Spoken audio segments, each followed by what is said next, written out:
ஜீவவசனம் கூறுவோம், சகோதரரே சேர்ந்தே எக்காலம் ஊதுவோம். கர்த்தருடைய நாமம் உயர்த்தப்படுவதாக. கிறிஸ்துவுக்குள் அன்பானவர்களே, இந்த நாளிலும் ஜீவ வார்த்தை ஒன்றை நாம் கேட்போமா? நீதிமொழிகள் 20வது அதிகாரம் 13ஆம் வசனம் இப்படி சொல்லுகிறது: தூக்கத்தை விரும்பாதே, விரும்பினால் தரித்திரனாவாய். கண் விழித்திரு, அப்பொழுது ஆகாரத்தினால் திருப்தியாவாய்.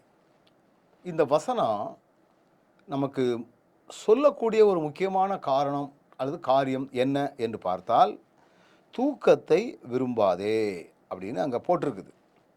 அப்போ தூக்கத்தை விரும்பாதே அப்படின்னா இப்போ தூங்கவே கூடாதா அப்படின்னு ஒரு கேள்வி கேட்கலாம்.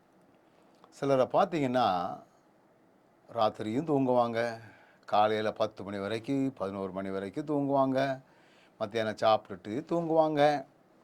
தங்களுடைய வாழ்நாட்களில் 24 மணி நேரத்தில் 13 மணி நேரம் தூக்கத்துக்கே கொடுத்துருவாங்க.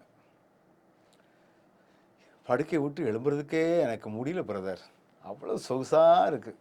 அதுவும் இந்த காலையில் ஒரு 7 மணிக்கெலாம் என்ன எதமான தூக்கம் வருது தெரியுமா?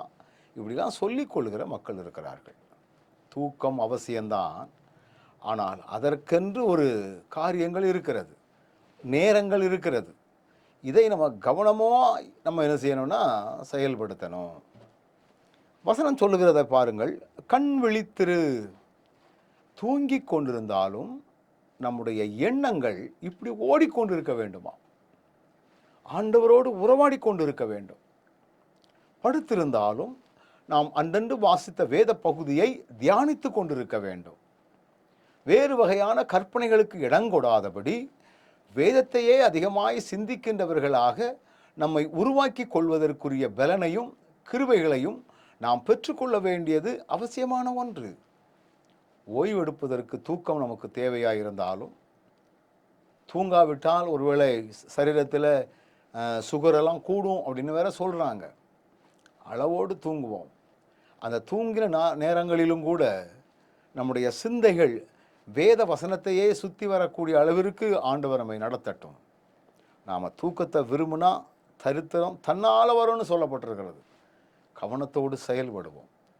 தானாக வரக்கூடிய அந்த தரித்திரத்தை நம்ம விலக்கி ஓடுவோம், புறம்பே தள்ளுவோம், விரட்டி அடிப்போம்.